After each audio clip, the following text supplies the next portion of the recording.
चलिए पहले question number 7 देख लेते हैं। उस तरह की प्रॉब्लम मेरे को बतानी थी लेकिन मैंने ठीक चलो दे दो। 5 क्वेश्चन नहीं हो रहा था, आ जाओ आ जाओ। और वो 5 क्वेश्चन पूरे नहीं हो रहे थे इसलिए मेरे को देना पड़ा। क्वेश्चन नंबर 7, जुझार तने कितने किए? पूरे कर लिए। अभी मैं सबके चेक करवाऊंगा बेटा। 7 ही बता। अच्छा 7 भी नहीं आया। लो भाई एनसीईआरटी दे दो। ला एनसीईआरटी भारी रहती है ना, है ना। चलिए भाई question number 7।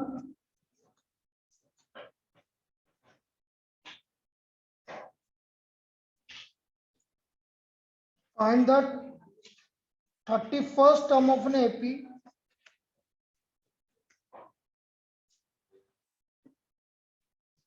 find the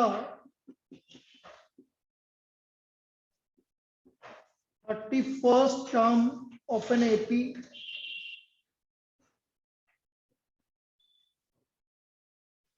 whose 11th term is 38,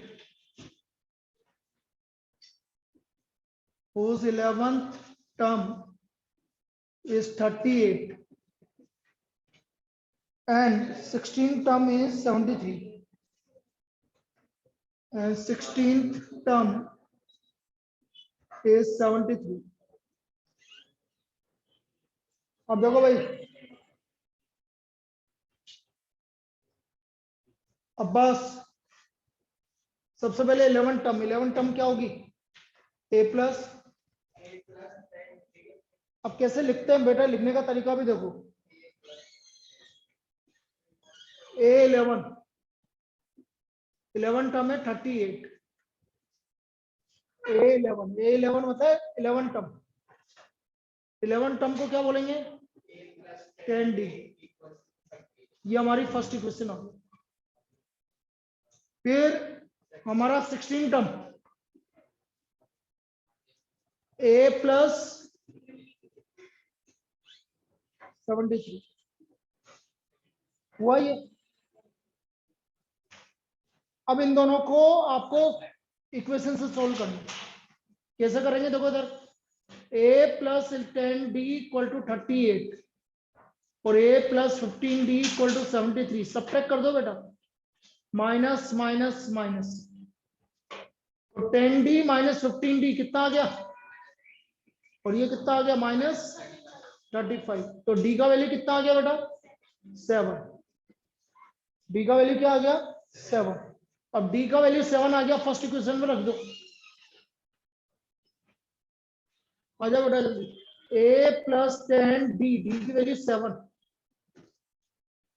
तो A प्लस 70 इक्वल टू 38। तो A का वैल्यू आ गया 38 माइनस 70, तो माइनस 32। ये हमारा A का वैल्यू आ गया। अब A आ गया और D आ गया, बस ये दो ही चीज निकालनी होती है बेटा। अब मुझे कौन सी टर्म चाहिए? 31। A31। जुझार A31 क्या होगा? कौन सी टर्म होगी? A plus 30D। A plus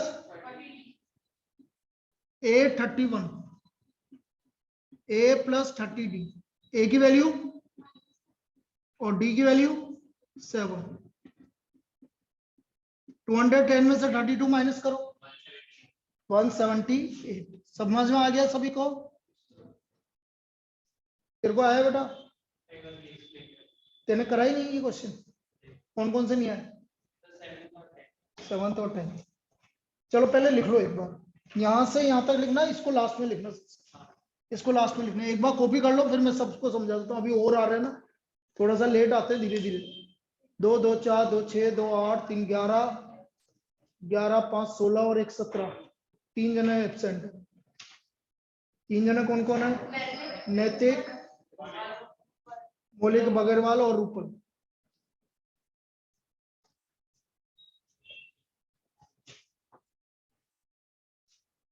पहले कॉपी कर लो बेटा, ये सबसे लास्ट में लिखना है, स्टार वाला।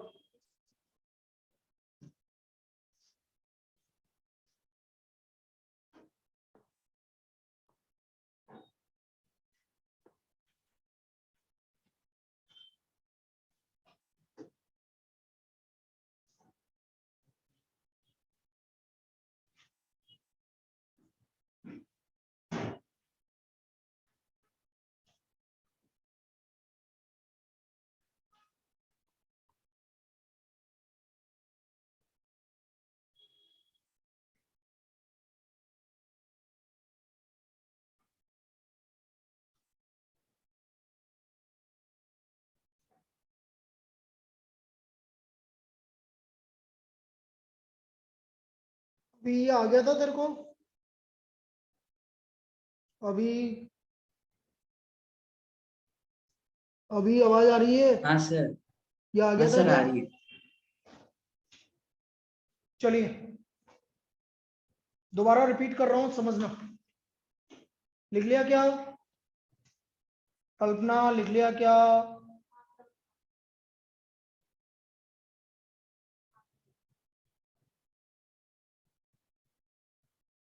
करें स्टार्ट? बेटा उसने क्या बोला, 31st टर्म निकालना है, लेकिन मुझे गिवन क्या क्या वो देखना है। मुझे कौन सी टर्म गिवन है? 11 टर्म।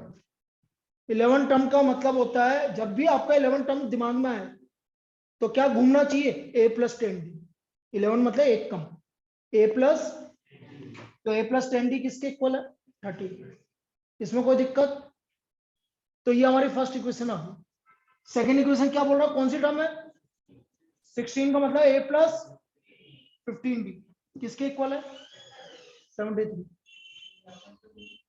रूपल और मौलिक वगैरह, नैतिक, मौलिक। ए प्लस 10d 38 है और ए प्लस 15d किसके इक्वल है? 73।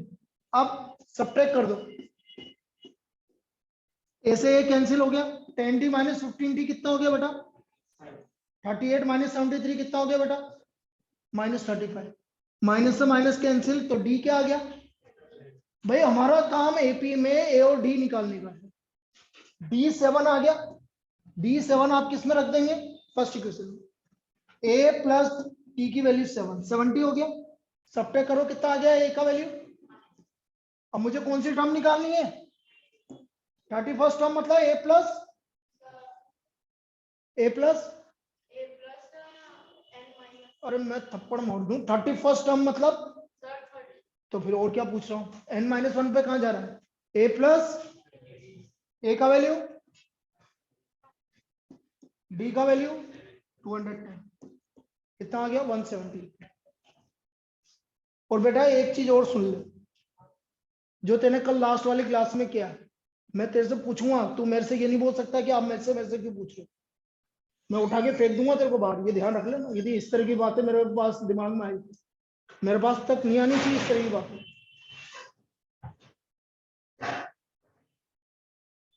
कोई भी टीचर किसी से भी कितनी भी बार पूछ सकता है। आपने हमको बाउंड नहीं कर रखा है कि हम एक ही बार पूछ, या मुझसे मुझसे क्यों पूछ रहे हो।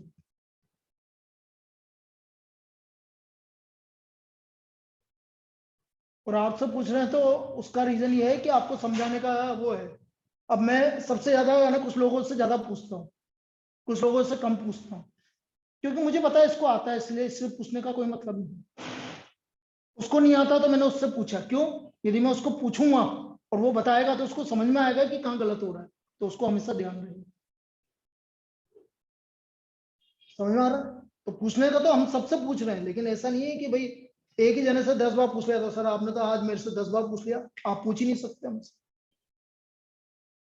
चलिए 7 के बाद 10। 10 देखो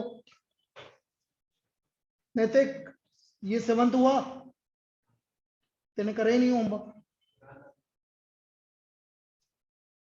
बेटा जिसने नहीं किया होगा फिर देख लेना, अभी भी बोल दो जिसने नहीं किया। कोई है जिसने नहीं किया अभी? क्योंकि मैं चेक करवाऊंगा अभी जो अगले ब्रेक में आएगा। जिसने नहीं किया तो फिर मैं बाहर निकालूंगा सीधा। चलिए 10th।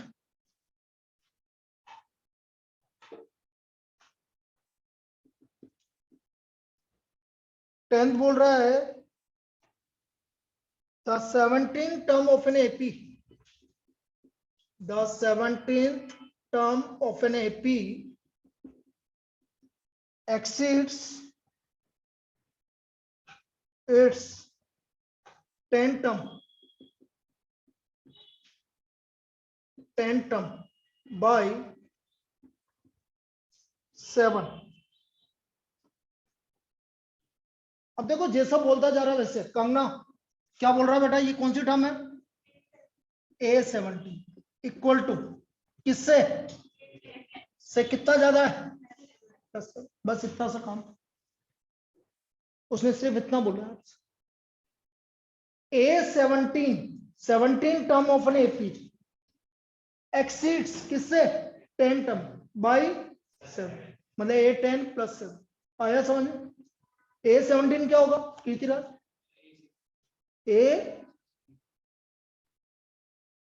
A17 का क्या फॉर्मूला होगा? A16 थोड़ी होगा बेटा, A+, दोबारा से बोले A+16D बोल। A10 का क्या होगा? हाँ A+19। A से क्या हो गया? अब डी एक तरफ ले लो, डी निकालना है वैसे वाली प्रॉब्लम। 16D माइनस, तो 7D equal to D equal to, बस D निकालना था आपको कॉमन, तो कॉमन डिफरेंस आपका बना। क्लियर है? पक्का? लिखो। और कौन सा डाउट है? 11।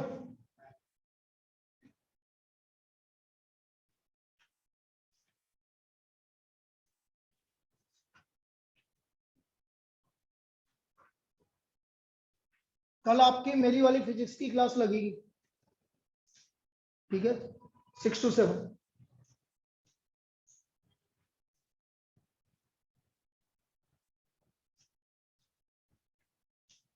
इलेक्ट्रिक करंट वही चालू किया ना अभी, उसी को पढ़ेंगे।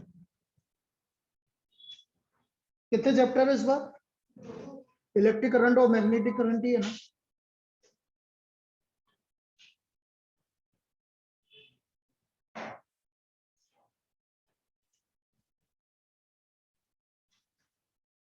चलो 11th भी देख लो बेटा।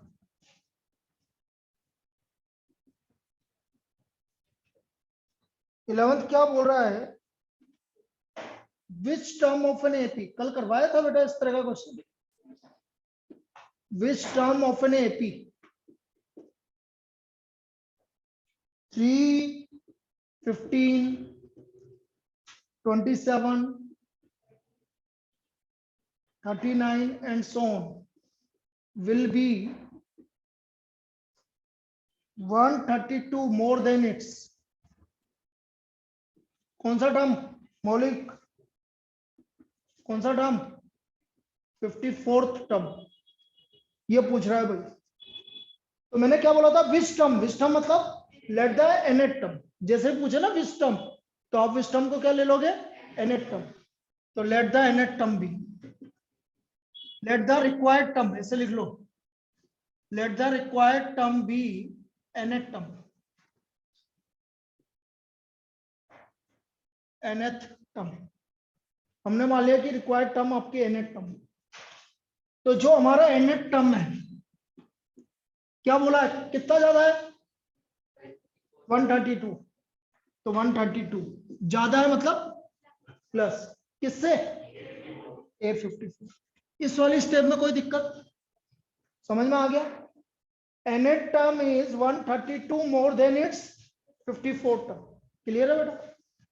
अब nth टर्म को क्या लिखोगे?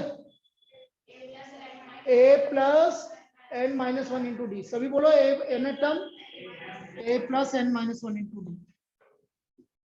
132 A प्लस, बेटा A से A क्या हो गया? कैंसिल।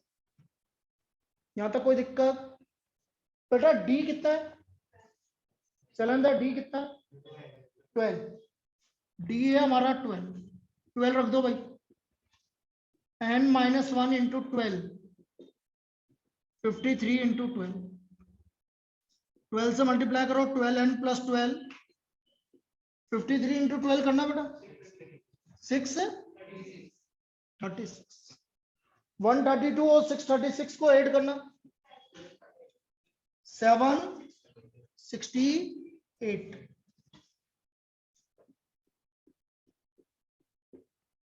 तो 12n हो गया बेटा 768 + 12, 780।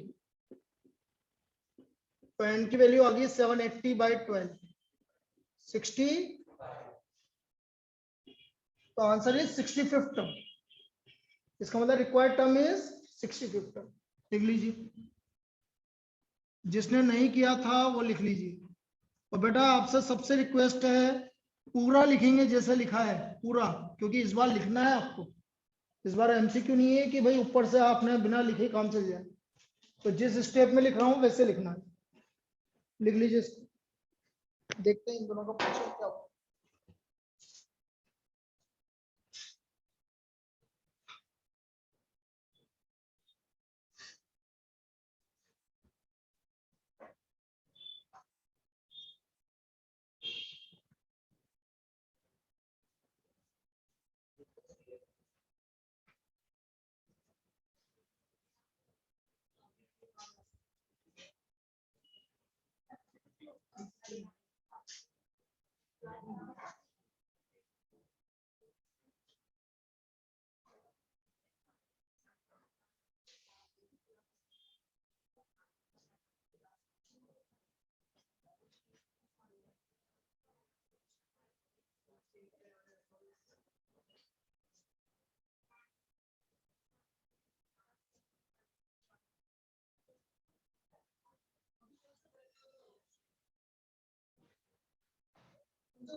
तो क्या बेची मार्केटिंग में, क्या बेचा थे?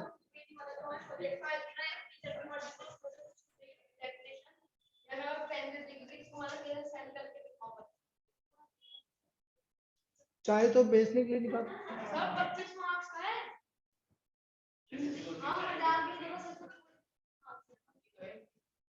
तो तुम्हारा मार्केटिंग कहाँ से आ गया? 5 सब्जेक्ट के अलावा भी मार्केटिंग है की।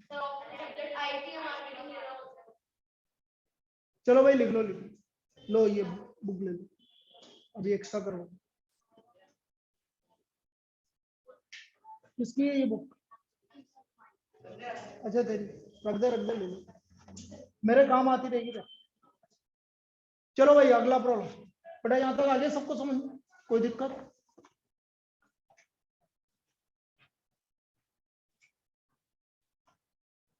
अच्छा कल अपन मिडिल टर्म के बारे में कर रहे थे, एक ही कर रहा था मिडिल टर्म पे कि 2 कर लिए थे? एक ही किया था ना बस, एक ही किया था, एक और कर लो ताकि आगे से कभी मिडिल टर्म पे क्वेश्चन आएगा तो आप कर लेंगे।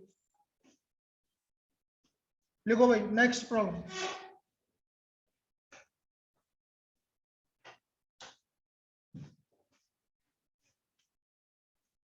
Find the middle term of an AP. Find the middle term of an AP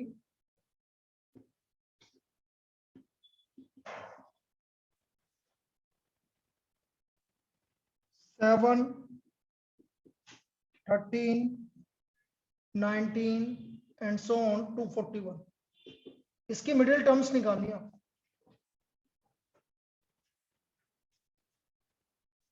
अब कैसे निकालेंगे बेटा समझना। फर्स्ट टर्म क्या है? 7। कॉमन डिफरेंस मैंने क्या बोला था, ये लास्ट में 241। हमें सबसे पहले हमें ये पता करना है कितनी नंबर ऑफ टर्म्स। तो बेटा नंबर ऑफ टर्म्स के लिए हम लास्ट टर्म को देखते हैं। लास्ट टर्म क्या है बेटा?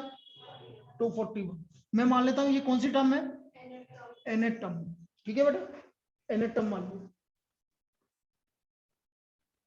नहीं तो कोई नहीं बोलेगा nth टर्म का फॉर्मूला खड़ा हो।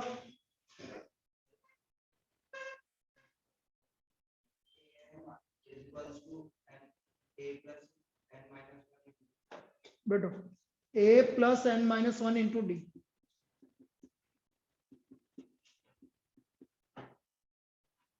a plus n minus 1 into D.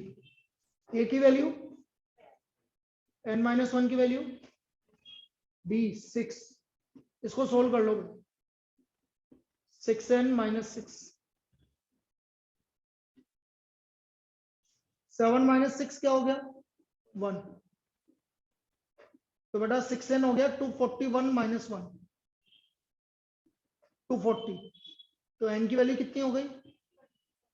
40। ये 40 इवन है ऑड है? तो बेटा कितनी मिडिल टर्म्स होंगी? 2। कैसे निकालोगे? देखो 40 का आधा 20, तो पहली मिडिल टर्म होगी 20 और दूसरी क्या होगी? 21। यदि डायरेक्ट आधा हो रहा है तो 20 और 21, तो आप लिखोगे there will be two middle term, right down, there will be two middle term, there will be two middle term,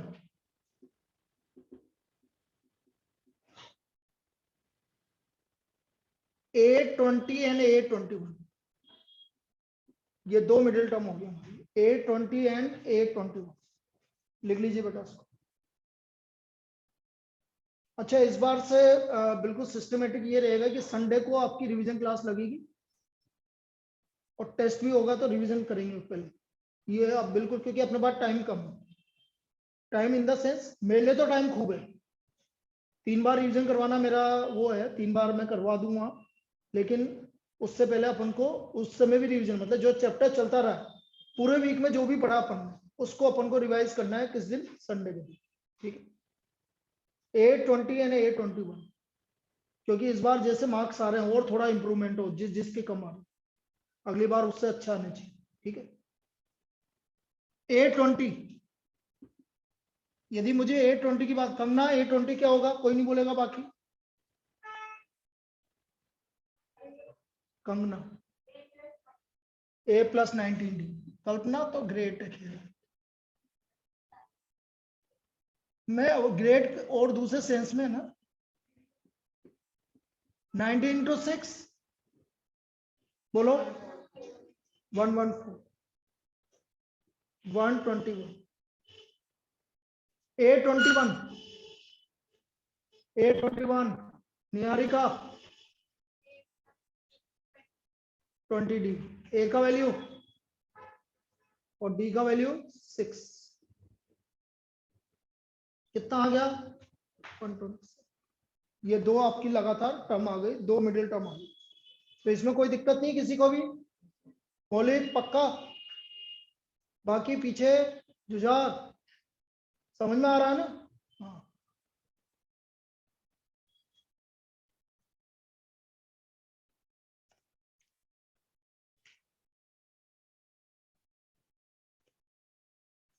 सो अभी आज क्लास से जब इवनिंग में खत्म हो जाए ना लास्ट में, तो भैया को जो सर ने पढ़ाया है एक बार आना फोटो खींच देना, मैं भी देखूँ तो सही कि उन्होंने क्या क्या बताया, ठीक है।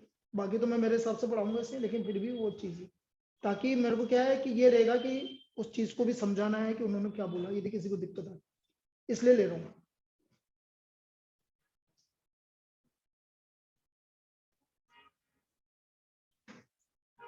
तो कल वाला कहाँ तक, कल कहाँ तक पढ़ा दिया,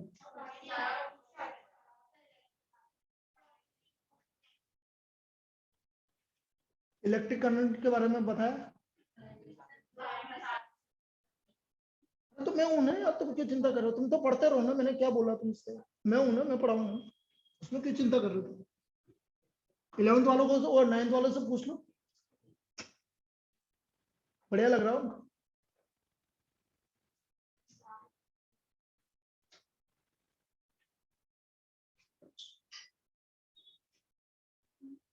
मैंने पढ़ाया था 10 साल में, तो मैं पढ़ा सकता हूँ, कहाँ दिक्कत है, मैं तो फिजिक्स भी पढ़ा सकता हूँ, केमिस्ट्री भी पढ़ा सकता हूँ, मैथ्स भी पढ़ा सकता हूँ, तो बेटा टाइम कहाँ है मेरे पास, फिजिक्स के लिए इसलिए टाइम निकल गया क्योंकि मेरा अब तुम्हारा सेकंड टर्म में, क्योंकि मेरा एक बैच खत्म हो गया सीए फाउंडेशन का, और वो बैच अगले साल चालू होगा, तो एक घंटा फ्री हो गया, तो मैंने सोचा 1 घंटा दो क्लास तुम दोनों में दे दूंगा, 2 या 3, तो अपना हो गया काम, उसमें क्या हुआ, फिजिक्स का कोर्स और कितना है, इतना ही है कि एक वीक में 2 क्लास और 3 क्लास मिल जाती है, तो सेकंड टर्म की तो ले लूंगा मैं।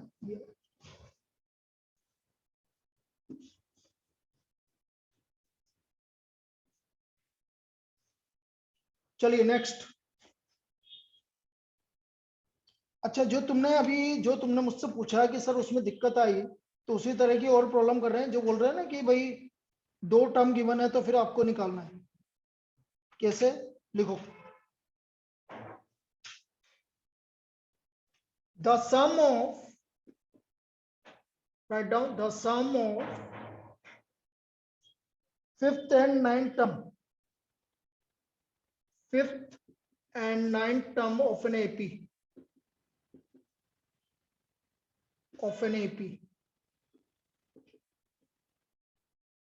is 72 and the sum of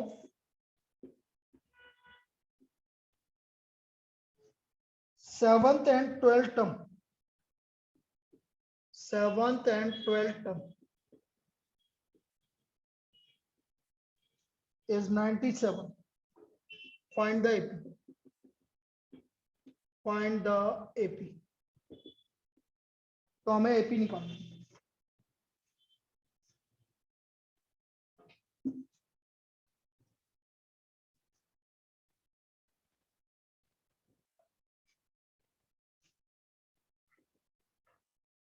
fifth and ninth term का सम कितना है?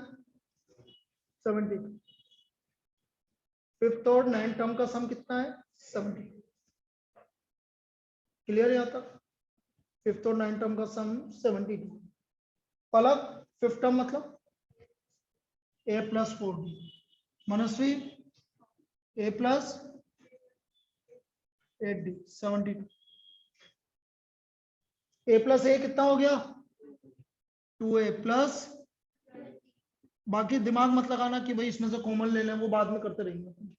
ये हमारी फर्स्ट इक्वेशन है. कोई दिक्कत यहाँ तक? लिख लीजिए यहाँ, सभी लिख लेंगे बेटा यहाँ तक. 2a plus 12d equal to 72. 2a plus 12d equal to 72.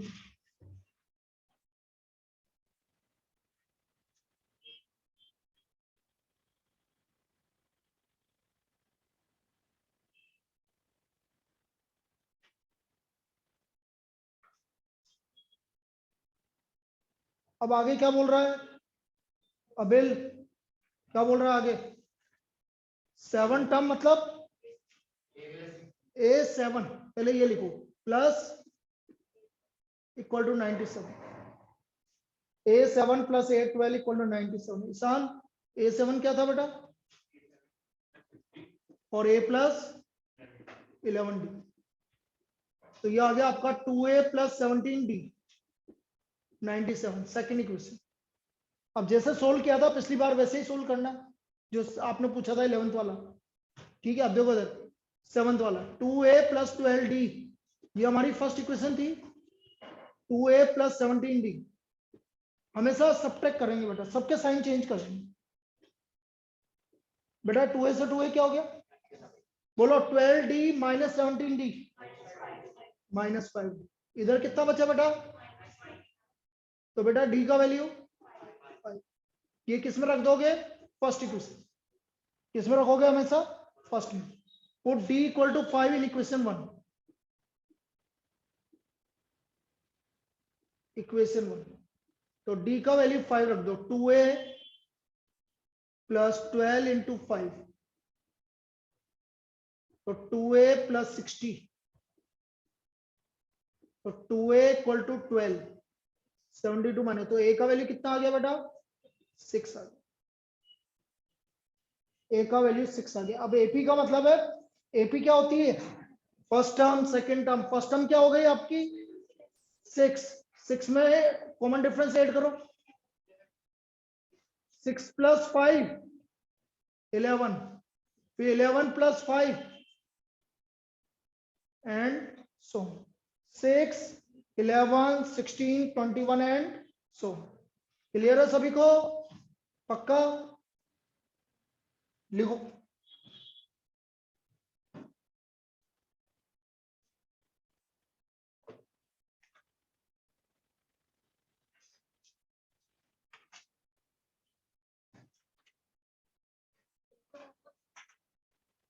वो सब चेक होगा, चिंता मत.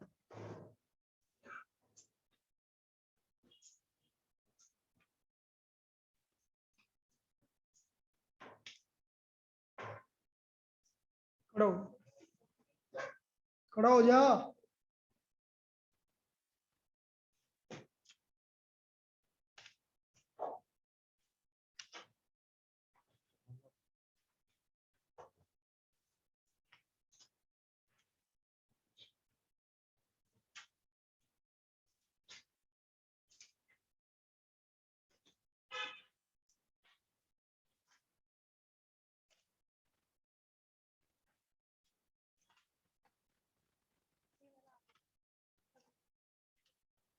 मजाक समझ रखा है? फिर क्लास को मजाक समझ रखा है क्या? इधर आ जा बाहर। मजाक समझ रखा है क्या? हैं? मजाक समझ रखा है क्लास को? फिर यहाँ मजाक करने के लिए आ रहा हूँ मैं? ले आ रहा है तू? फिर ये पढ़ रहा है तू? हैं? क्यों नहीं लिखा?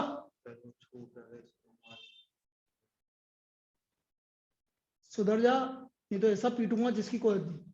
समझ ले, तू अभी भी समझ ले।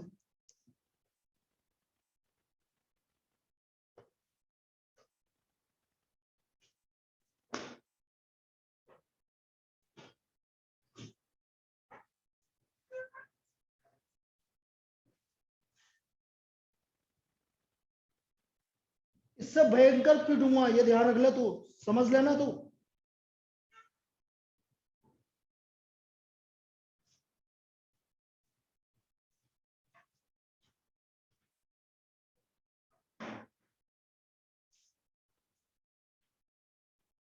तो तेरी इच्छा नहीं हो तो कल से आना बंद कर देना, नहीं तो देख तू अब तू पिटेगा। अब तू तेने कर लिया फर्स्ट टर्म में जितना करना था। अभी तो देखो, अभी तो होमवर्क चेक होगा जब देखना तुम्हारा। देखता हूँ कितने लोगों ने किया, कितने ने नहीं किया।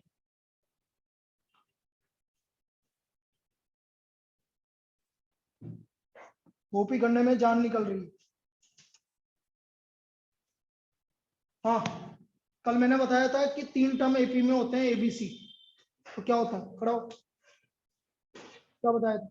एबीसी यदि एपी में, खड़ा हो के बोल। एबीसी एपी में है तो जैसे क्या क्या कंडीशन क्या होती है? यदि एबीसी 3 टर्म एपी में होता है तो क्या होता है?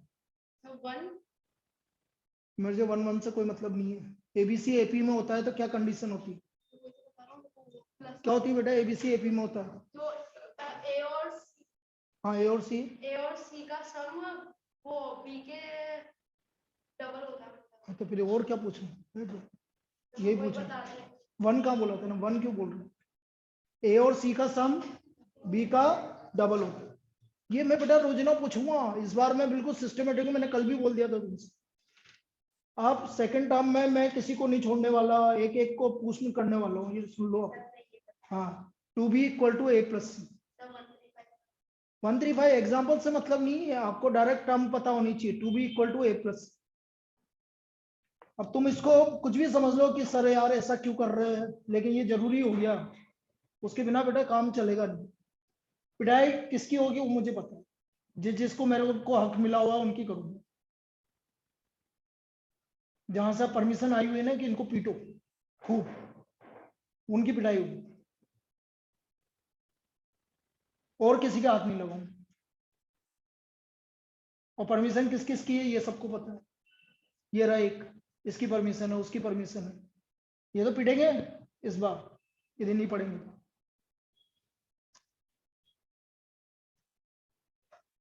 बातें करवा लो बस, बाकी काम नहीं करना। देखो भाई, if 5 times the 5th term of an AP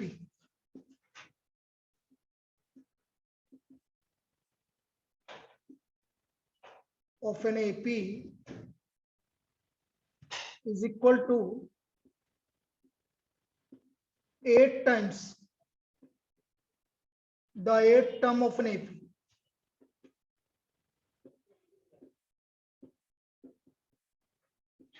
find the 13th term of an AP.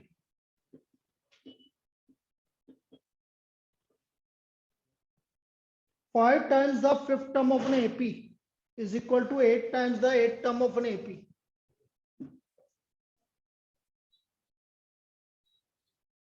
तो हमें उसका 13 टर्म का एपी का निकालना। मैं तुम्हें एक ट्रिक बता देता हूं, पहले सुन लो। वैसे तो एमसीक्यू अभी तक मैंने क्या बोला, सैंपल पेपर में ऐसा कुछ भी नहीं आया कि क्या आएगा, लेकिन फिर भी यदि सपोज कुछ एमसीक्यू आ जाते हैं और इस तरह की प्रॉब्लम एमसीक्यू में आ जाती है, तो ये क्या बोल रहा है देखो, जैसे बोलेंगे 5 times the 5th term. 5 times मतलब 5 मल्टीप्लाइड बाई 5th टर्म को क्या लिखोगे? सभी बोलेंगे A5। 5 times the 5th term is equal to 8 times the 8 term. 5 times the 5th term is equal to 8 times the 8th term. तो बेटा 5 और 8 को ऐड करना, 13 टर्म हमेशा 0 है। ये ट्रिक, जैसे मैंने कभी ऐसा बोला, समझो ना, 7 times the 7th term is equal to 13 times the 13th term. तो बेटा कौन सी टर्म 0 होगी? 7 + 13 बोलो, 28 टर्म 0 हो गया। आया समझ में? मैंने बोला 15 times the 15th term equal to 16 times the 16th term. कौन सी टर्म 0 होगी? 31st term 0। अरे 15 times the 15th term, 16 times the 16th term, तो 15 + 16 30, तो 31 टर्म 0 आया। पक्का? तो ये तो ट्रिक है, अब इसको निकाल के बता रहे हैं। तो ये तो लिखो 5 times the 5th term is equal to 8 times the 8th term. 5 times the 5th term, 5th term मतलब a plus 8 times the 8th term, a plus 7।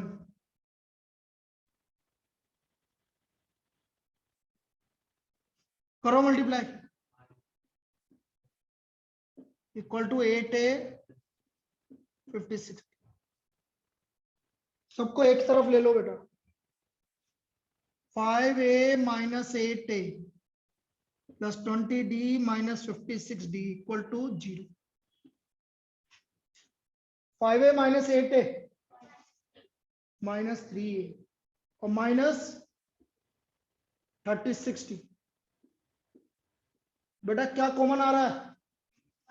-3 से डिवाइड कर दो। -3 से डिवाइड किया तो क्या आया भाई? इसको -3 से डिवाइड किया a, इसको -3 से क्या 12d। क्या होता है बेटा a + 12d? a 13 term. अब बेटा उसका रीजन ये है कि यदि मैं अभी स्टिक नहीं हुआ ना, क्योंकि क्या होता है कि एमसीक्यू में तो चलो आपने राइट लगा दिया, यदि आपका सब्जेक्टिव में तो आप पास भी नहीं हो पाओगे यदि जिनकी दिक्कत है। एमसीक्यू में तो चलो आपने लगा दिया, आपके सही हो गया, और स्कूल वाले भी हेल्प कर रहे हैं, कुछ स्कूल वाले हेल्प कर रहे हैं, वो मुझे पता है और सभी को पता है। कर रहे हैं नहीं कर रहे? तुम्हारे नहीं कर रहे, लेकिन बहुत सारे स्कूल कर रहे हैं। कर रहे हैं नहीं कर रहे? किसके स्कूल कर रहा है? ये कर रहा है, कर रहा है ना? कर रहे हैं, बहुत सारे स्कूल वाले कर रहे हैं। तेरे भी कर रहे होंगे बेटा, 100% कर रहे हैं ना? एक भी नहीं बताया है, हो ही नहीं सकता। हमारे को आंसर नहीं बता रहा, टीचर को लिखने के लिए क्लियर कर रहा है। कर तो रहे हैं।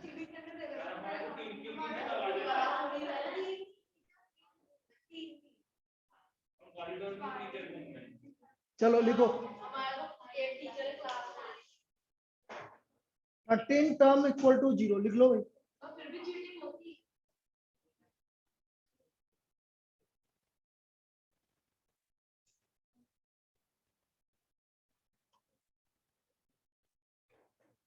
चलो तुम्हारे इंग्लिश का तो बढ़िया आ गया, उस वाले पैसेज में तो मार्क्स मिल गए।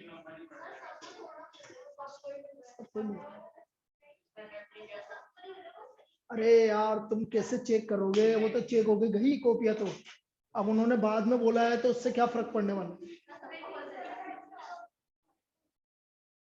सबको मिल जाएगा वो मार्क्स। भाई दोबारा थोड़ी कॉपियां चेक होगी, हो गई कॉपियां तो उसी दिन चेक। और कॉपी में जो चेक कर रहे हैं उनसे पूछना है कि वो कहीं पे भी ये लिखा हुआ नहीं है कि किसने कौन सा क्वेश्चन छोड़ा है या किसने कौन सा अटेम्प्ट किया है। ऐसा कोई भी लिख के नहीं भेज रहा, सिर्फ ये भेज रहा है कि उसने कितने राइट किए कितने गलत किए। तो बहुत बड़ा इस बार तो सीबीएसई ने बहुत बड़ा लफड़ा किया है। चलो भाई ये हो गया, इसमें कोई दिक्कत?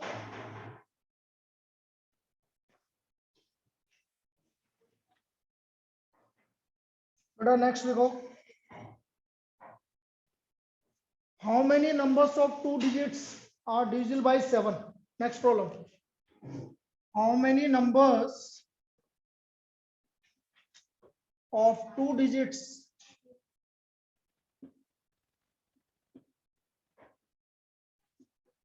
are divisible by 7. कितने नंबर 2 डिजिट के डिविजिबल बाय 7? बेटा पहला 2 डिजिट नंबर जो 7 से डिविजिबल है 14. देखो 2 डिजिट्स नंबर डिविजिबल बाय 7,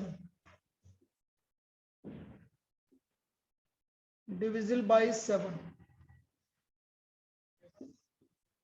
और 14 के बाद 28 and so on. Last number बताओ 98. अब मुझे नंबर ऑफ टर्म्स निकालनी है. तो बेटा अभी निकाला तो था. फर्स्ट टर्म क्या है सभी बोलेंगे? Common difference.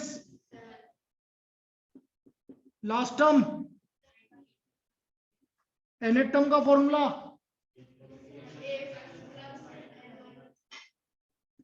a plus n minus 1 into. Clear? नहीं है क्लियर? बेटा लास्ट नंबर आपको ढूंढना पड़ेगा जो 7 से डिजिट 100 से पहले. 2 डिजिट नंबर 100 से पहले कौन सा आएगा? 98. फिर आप बोलो सर हमें कैसे पता लगा? यस फिर उसके लिए फिर आपको एक काम करना पड़ेगा. लास्ट सबसे 100 ना 100 है सबको कोई सा भी नंबर ले लो. लास्ट 2 डिजिट नंबर बताओ कौन सा है? इसको 7 से डिवाइड करो. कितनी बार जा रहा है? रिमाइंडर क्या बच रहा है? तो ये नहीं बचना चाहिए. ऐसे पता लगा. आया? सब सब मैं आपसे बोल रहा हूँ 3 digit number divisible by 7 last 999. 7 से डिवाइड करो. 7 4 7 2. रिमाइंडर कितना बचा? So what is the last number divisible by 7? 990. अब आया समझ में? ये रफ में करना है उसको दिखाना नहीं है. ये रफ में करना है दिखाना नहीं. आ गया समझ में? वैसे तो साफ दिख रहा है वो 98. आप करके देख लोगे तो पता लगेगा. बेटा यही करना पड़ेगा और कोई ऑप्शन नहीं है. 2 डिजिट नंबर है तो 100 से पहले. चलिए ए का वैल्यू 14 और डी का वैल्यू 7.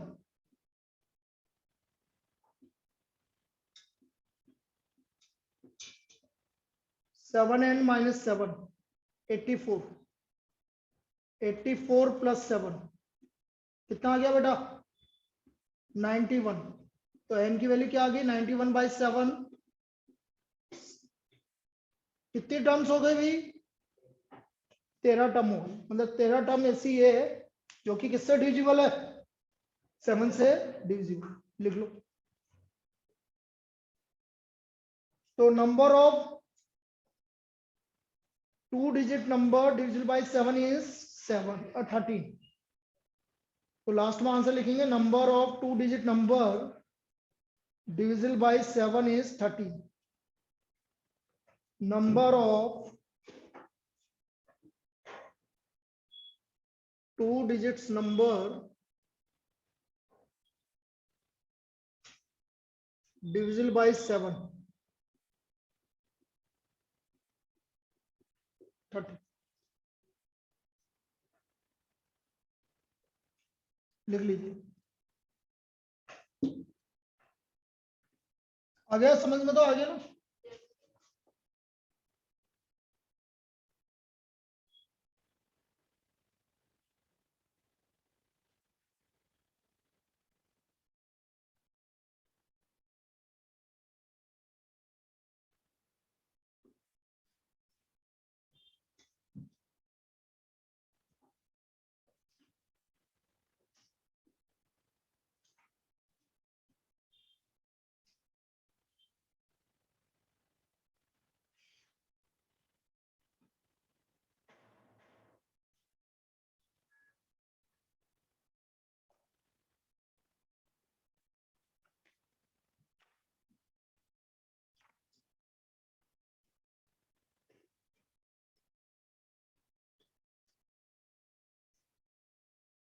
जैसे ये आ गया, find the number of terms in AP, find the number of terms of an AP. First part तो मैंने दे दिया था, सेकंड पार्ट बता रहा हूं।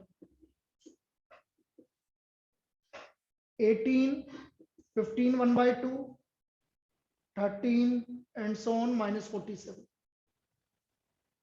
ये बोल रहा है कितने नंबर ऑफ टर्म्स। तो बेटा फर्स्ट टर्म सभी बोलेंगे 18, फर्स्ट टर्म में 18।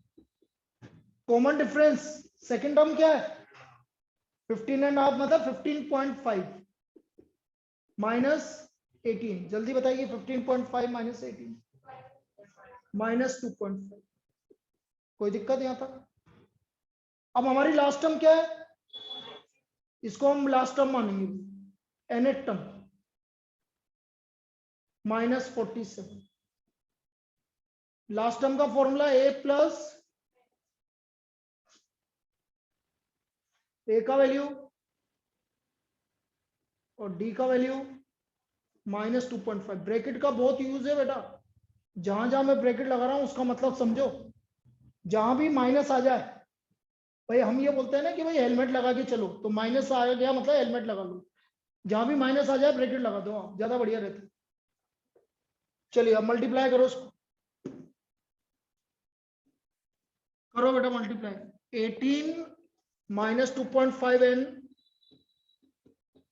और माइनस तो minus plus 2.5। 18 plus 2.5 equal to -47, -2.5n equal to -47 -20.5। तो -2.5n इक्वल टू -67.5। तो बेटा माइनस से माइनस कैंसिल हो गया, 67.5 डिवाइड बाय 2.5। डेसिमल से डेसिमल हट जाएगा, 25 से ये जाएगा पूरा। देखो 5 से जा रहा है, 5 1 5, 1 बचा, 5 3 15, 5 5 25। कितनी टर्म्स हो गई बेटा? So minus and find the number of terms. So the number of term is, हाँ बेटा ये रहा लास्ट टर्म, nth टर्म है ना, हमें निकालना नंबर ऑफ टर्म्स। तो nth टर्म क्या है -40, इसलिए लगा क्योंकि लास्ट टर्म आपको गिवन है। जब भी पूछ सकता है बेटा, जब तक वो लास्ट टर्म नहीं गिवन होगा तब तक आपका से नंबर ऑफ टर्म्स नहीं पूछेगा। लास्ट टर्म गिवन होना जरूरी है, ठीक है। लिख लो, एक बार दोबारा समझा देंगे, लिख लीजिए। लिख रहा है ना बेटा, पक्का?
करें दोबारा स्टार्ट करें।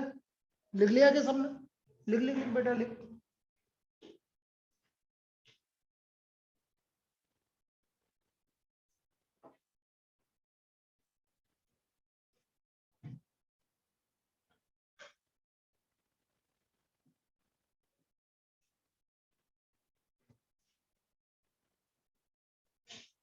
स्कूल अभी थोड़ी चालू हुआ, क्या चालू किया स्कूल में? क्वाड्रेटिक सरफेस एरिया बोले,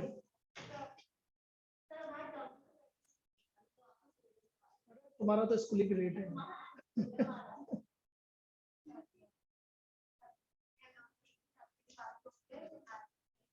हाँ तो अपन भी इसके बाद सरफेस एरिया वॉल्यूम ले लेंगे। तुम्हारे स्कूल में मॉडर्न सर्कल्स सब में अलग अलग पढ़ाएंगे। चलो अपन को थोड़ा सा जल्दी करना पड़ेगा ताकि कोई दूसरा टेस्ट आ जाए उससे पहले कोई टेस्ट डिसाइड कर ले, उससे पहले करना होना पड़ेगा। नहीं तो सब बोलेंगे, कोई बोलेगा मेरा सरफेस एरिया वॉल्यूम का टेस्ट आ रहा है, पीछे से बोलेगा कि मेरा उसका आ रहा है।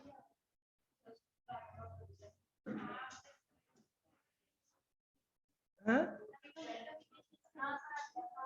हाँ विंटर वेकेशन आ जाएगी तो अपन तो खींच लेंगे उसमें। मजाक कर रही है, सब मोम आया है, 3 दिन की छुट्टी दूंगा बस। हाँ क्योंकि उसमें क्या है, युक्ति मैडम भी नहीं रहेगी, युक्ति मैडम नहीं रहेगी 30, 31, 1 को। अब फिर क्या, फिर मैं अकेला रह जाऊंगा, फिर मेरे ऊपर पूरा, फिर मैं कैसे संभालूंगा, बाकी वो सर भी नहीं रहेंगे तो फिर मैं ही रहेंगे, सिर्फ मैथ्स की क्लास लगा देंगे।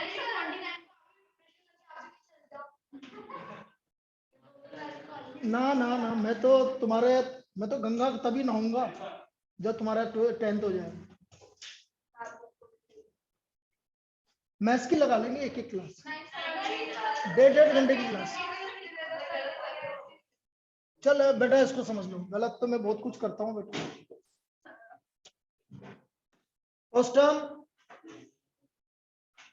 First term common difference 15.5 minus 18 कितना आ गया। लास्ट टर्म एन टर्म का formula equal to first term 18 bracket में, बिना ब्रैकेट। अब क्या है, स्टूडेंट क्या करता है मैं बताऊं ना, स्टूडेंट इतना ब्लंडर करता है, ये देखो, अब बताओ क्या समझ में आ रहा है, ऐसे लिखता है और ज्यादा उसने ज्यादा दिमाग लगा दिया, चलो एक जगह लगा दिया, तो भी ये ऐसे करता है, तो भी गलत है। तो भी क्या समझ में आ रहा है, इसका मतलब क्या लग रहा है कि n-1 माइनस 2.5, इसलिए जहां पर भी n-1 और d ये ब्रैकेट, तब समझ में आ रहा है कि ये सब बोल रहा है 18 माइनस 2.5 n माइनस माइनस 18 और 2.5 20.5।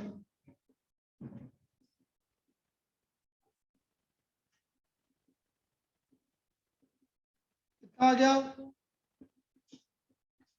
बस इसको डिवाइड कर देंगे तो n की वैल्यू आ जाएगी, आ गया। चलिए नेक्स्ट प्रॉब्लम।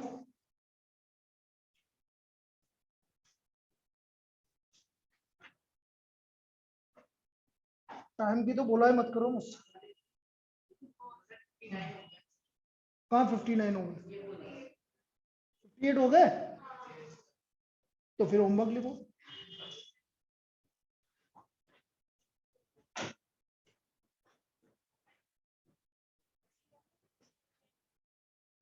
मैंने कल कौन कौन सा दिया था, 4 दे दिया था,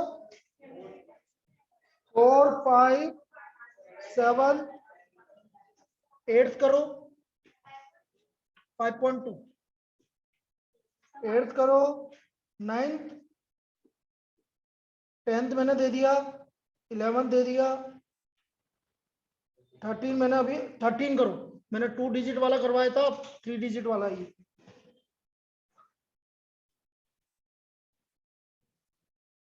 16 करो और 17 करो, अरे 17 लास्ट टर्म में ना, 17 की जगह 18 करो, 5 क्वेश्चन, ज्यादा नहीं। लो ये किसकी, तेरी, लो होमवर्क दिखा दो ना बस मुझे, अरे निकाल के दे रखो, सभी अपना होमवर्क निकाल के रखना भाई। कौन सा सुपर से देख के दीदी को चेक करा दे।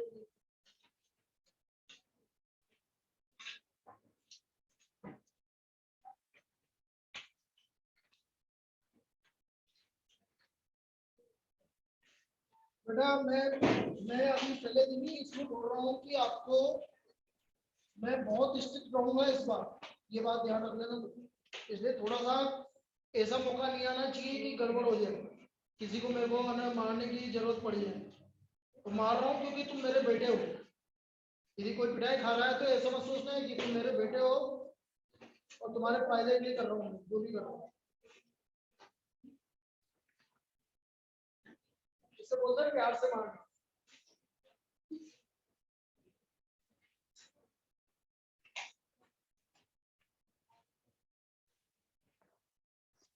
बेटा ये 8 9 13 16 18 मेरे को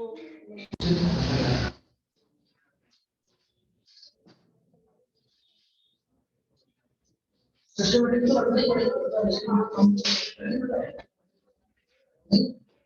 ये क्या होता है एक चीज में एग्जाम में यदि मैं थोड़ा कोई चीज नहीं रही है मैं किसी चीज के लिए कोर्स नहीं करूंगा ना मैं थोड़ा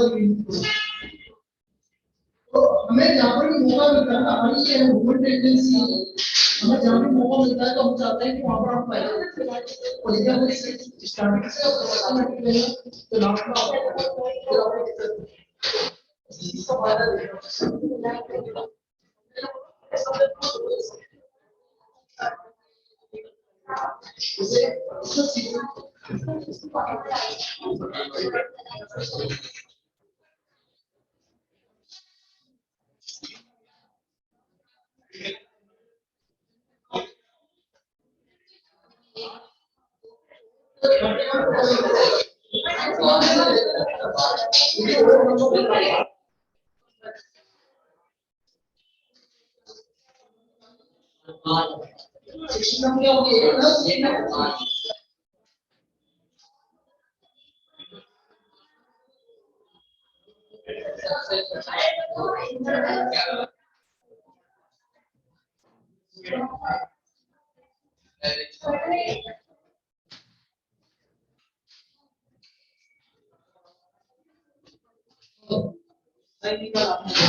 अभी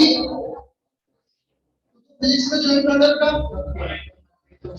ओके सर।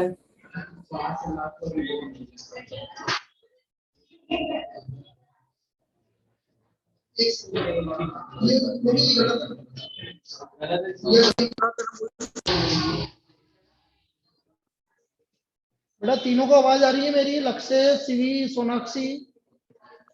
Yes sir. बेटा 2 मिनट के लिए रुकना बस, यस सर। करके अपन चालू कर दो। Good evening sir. Good evening बेटा। फर्स्ट टर्म 10 है, कॉमन डिफरेंस 7 है, तो आपने ये 16 क्या बोला?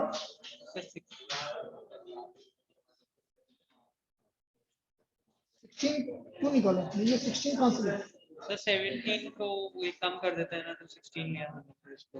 नहीं नहीं नहीं, ये तो गलत कर दिया। 16 वैल्यू थोड़ी है, 16 टर्म a प्लस 16 b, ये तो गलत है, पूरा ही गलत, कुछ भी नहीं गलत है बेटा, पूरा गलत है ना? पूरा गलत। जो मैंने कराया ना वही करना बेटा।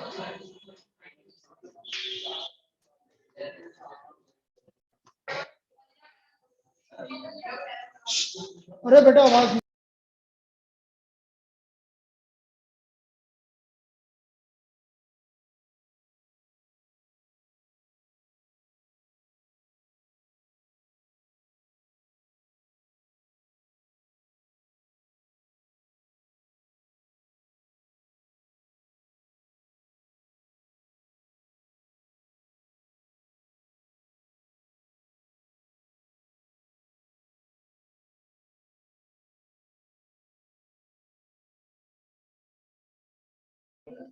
चलिए भाई, सबको आवाज आ रही है अब? अरे बेटा प्लीज, सबको आवाज आ रही है अब? सोनाक्षी? Yes sir. ठीक। अब बेटा आज हम क्या करेंगे, वैसे तो ये तेरा जितना भी छूटा है ना बेटा सोनाक्षी, ये सब मैं करवा दूंगा, ठीक है ना बेटा? ओके ओके सर, जो आज चलेगा बस उसको समझने की ट्राई करना तुम। ठीक है। अब हम क्या कर रहे हैं, हम सरफेस एरिया एंड वॉल्यूम की बात कर रहे हैं। रुको रुको रुको बेटा, दोबारा कनेक्ट करना पड़ेगा तुम्हें। नहीं मत करो, मैं किसी और तरीके से कर लेता हूँ। सर रुक जा बेटा, रुक जा 1 सेकंड, पिछली वाली मीटिंग चल रही है ना इसलिए बोल रहा हूँ।